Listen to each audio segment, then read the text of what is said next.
फक्त हा उपाय करा आणि तुमच्या घशामध्ये झालेले इन्फेक्शन, तुम्हाला जर तुमच्या घशामध्ये खवखव जाणवत असेल, घसा कोरडा पडत असेल, सर्दी होईल असं वाटत असेल, तर मित्रांनो हा उपाय तुम्ही एक वेळेस नक्की ट्राय करून पहा. नमस्कार, नो एव्हरीथिंग या यूट्यूब चॅनलमध्ये फ्रेंड्स मी तुमच्या मनापासून सहर्ष स्वागत करते. फ्रेंड्स, वातावरणातील बदलामुळे आपल्या घशामध्ये इन्फेक्शन होते आणि घशामध्ये खवखव जाणवल्यामुळे आपल्याला सर्दी होते की काय अशी आपल्याला भीती वाटते. तर मित्रांनो, जर तुमच्या घशामध्ये खवखव होत असेल, जर तुम्हाला थोडंसं वेगळे पण वाटत असेल, तर तुम्ही हा उपाय लगेच करायचा आहे. तर त्यासाठी लागणारं जे साहित्य त्याची तुम्हाला मी सुरुवातीला ओळख करून देणार आहे. या ठिकाणी आहे हळद. आपल्याला अर्धा चमचा हळद लागणार आहे आणि 1 वाटी दूध आहे. हे गाईचं दूध आहे. तर मी उपायास सुरुवात करते. या ठिकाणी पातेल्यामध्ये हे दूध आपण घेणार आहोत आणि त्यामध्ये अर्धा चमचा हळद ॲड करायची आहे आणि हे मिश्रण आपण तयार करण्यासाठी गॅसवरती ठेवणार आहोत. या ठिकाणी मी गॅसवरती दूध गरम करायला ठेवलेलं आहे.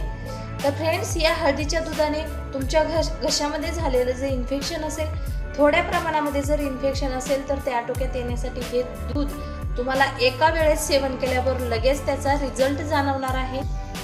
या ठिकाणी तुम्ही पाहू शकता आपल्या दुधाला उकळी येऊ लागलेली आहे.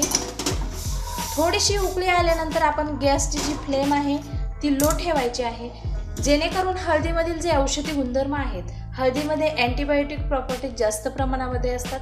हळदीमुळे आपल्या घशामधील इन्फेक्शन तर बरे होतेच, त्याचबरोबर आपली जी प्रतिकार शक्ती आहे ती वाढण्यासाठी आपल्याला या दुधाची मदत होते. जर आपल्याला इन्फेक्शन वगैरे काहीच नसताना आपण हे दूध घेऊ शकतो.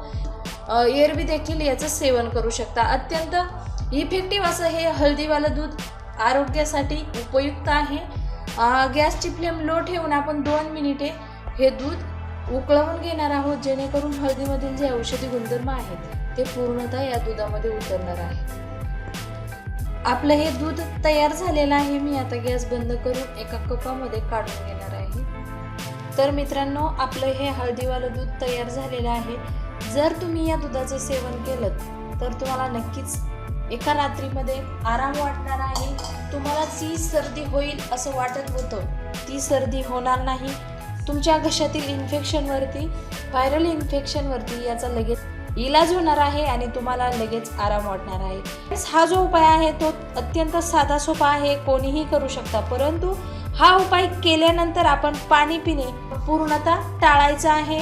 मिश्रणाचं सेवन करून आपण लगेच झोपायचं आहे. फ्रेंड्स, जर तुम्हाला हा व्हिडिओ आवडला तर लाईक करा, शेअर करा. तसेच नो एव्हरीथिंग हा आमचा यूट्यूब चॅनल सबस्क्राईब करायला मात्र विसरू नका. नवीन विषयासह, नवीन व्हिडिओसह मी लवकरच येत आहे. तोपर्यंत धन्यवाद.